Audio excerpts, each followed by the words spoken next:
Olá pessoal, sou André Ito, serei seu professor na disciplina de Física, na área de Ciências da Natureza e suas tecnologias. Na aula de hoje falaremos sobre divulgação científica. Vamos conhecer os caminhos pelos quais os cientistas fazem com que as pessoas conheçam os resultados de suas pesquisas e também qual é o passo a passo para que esses resultados sejam obtidos de forma séria, que possa ser validada pela ciência. Vamos lá?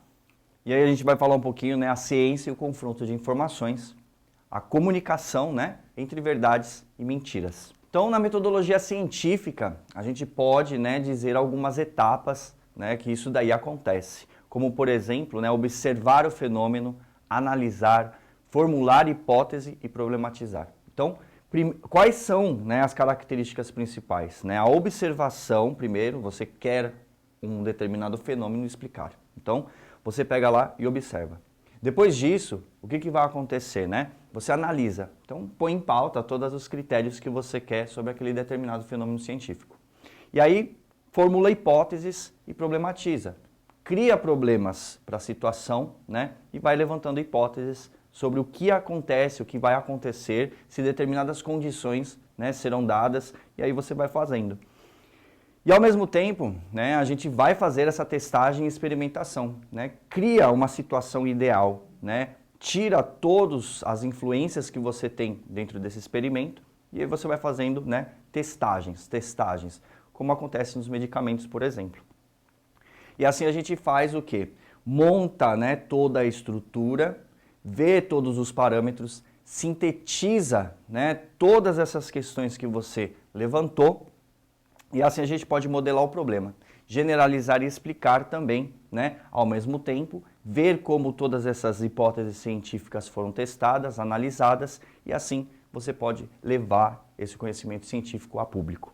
Uma observação, um fenômeno que a gente tem, que é muito interessante, seria a observação principalmente dos buracos negros, da observação do nosso universo.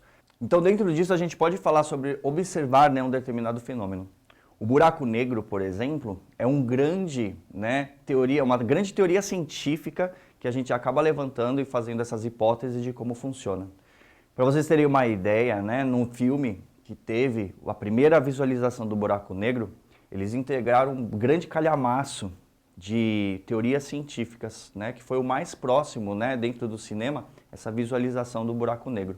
E somente hoje, principalmente nessas características que nós temos do buraco negro, que podemos observá-lo e ter a modelagem. Então são várias equações, o MIT produziu várias equações onde elas foram introduzidas numa linguagem computacional para fazer com que aquele holograma, aquela imagem que a gente viu dessas descobertas científicas atuais, o buraco negro que se apresentou para a gente.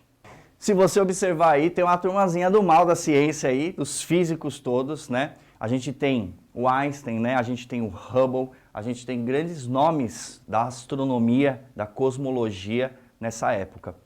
E aí a gente vê a formulação de hipóteses, por exemplo, a formulação da hipótese do buraco negro. O físico indiano, Subramanian, Chandrasekhar, junto com outros cientistas criaram hipóteses matemáticas que explicariam a existência dos buracos negros no universo. Então, para a física, o grande tijolo, na verdade, a estrutura que a gente tem que fazer, sempre a gente justifica pela matemática. A matemática nada mais é que uma linguagem para a ciência, para a gente conseguir traduzir isso por meio de equações de modo mais simples possível. Então aí a gente tem a sala da LIGO, por exemplo, que aí ele vai falar um pouquinho. Dados são obtidos a todo instante desde 2010, fornecendo pistas sobre objetos que criam ondas gravitacionais. E aí o que seriam essas ondas gravitacionais? Essas ondas gravitacionais seriam colapsos entre buracos negros que vão gerar aí uma grande onda na nossa superfície do espaço-tempo. Então é como se fosse um tijolo caindo numa água. A parte da onda onde você tem a propagação de energia. E aí essa energia do buraco negro, essa energia de colapso, ela vai ser sentida por todo o universo. Em 2010 a gente teve essa questão de captar esses dados, principalmente, e aí observar pela primeira vez o fenômeno que Einstein já dizia que existia, então em 1920 praticamente, a gente vê aí que as teorias de Einstein, elas são super atuais dentro dos nossos parâmetros de máquinas que a gente tem hoje em dia na ciência. E aí a gente pode sintetizar os problemas, né, modelar os problemas, isso de uma forma muito simples, vamos dizer assim. Por quê? Porque a gente já fez toda a modelagem matemática, a gente já fez toda essa estrutura, então basta criar um modelo para que isso seja seguido como parâmetro, tá? Então, nesse caso, o que a gente tem aí, né? Mais de 900 cientistas do LIGO trabalham desde a instrumentação do observatório até nos dados gerados para entender melhor os modelos das ondas gravitacionais. E aí com isso, né, pensando um pouco sobre a questão do buraco negro, a gente está trazendo, né, toda essa estrutura em relação ao buraco negro, a gente vai gerando esses dados, vai sintetizando, vai modelando eles da melhor forma. E aí para a modelagem, né, de principalmente um buraco negro, a gente precisa de equações que realmente mostrem para nós como a gente pode estruturar isso visualmente na linguagem computacional. E aí dentro da estrutura, dentro das equações, né, a modelagem científica, né, a gente pode falar um pouquinho da generalização e da divulgação. E aí criou-se um modelo, né, o modelo mais próximo que a gente tem, né, que está sendo mostrado aí para vocês, é o modelo do buraco negro, que a gente tem uma imagem aí dessa onda, né, nessa zona de eventos que a gente chama dentro do buraco negro, que seria o quê? A zona de eventos, tá? Então, quando você olha essa borda, na verdade, tridimensional, essa linha vermelha girando, é onde você tem a zona de eventos de um buraco negro, a singularidade que a gente chama na ciência do buraco negro. E aí, modelo tridimensional pode ser mostrado para vocês, um buraco negro e seus horizontes de eventos, tá? E é onde vai acontecer a interação entre essa onda gravitacional gigantesca, essa gravidade gigantesca que o buraco negro vai trazer, e aí os eventos vão acontecer nessa beirada, porque dentro dele a gente não sabe o que realmente acontece ainda. Então vamos chamar a vinheta de curiosidade. E aí você está pronto para fazer ciência, realmente? Escolha um fenômeno, crie sua hipótese, modele o problema e divulgue sua descoberta. Então desse modo você pode estar apresentando para as pessoas e aí modelando de forma correta como se fazer ciência.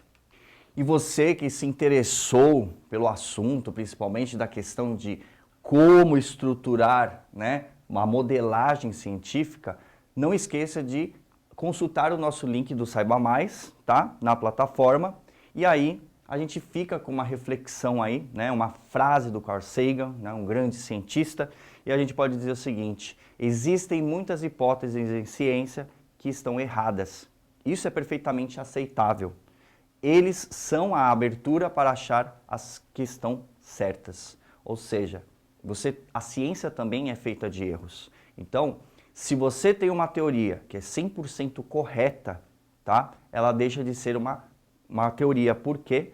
Porque ela tem que também ter uma parte da mentira. A gente tem que analisar os dois pontos, né? Tanto o que é certo quanto é errado, e aí validar essas informações, né? Ter essa dualidade da informação para que você consiga realmente ver se é ou não ciência, tá bom? Então, bons estudos para vocês!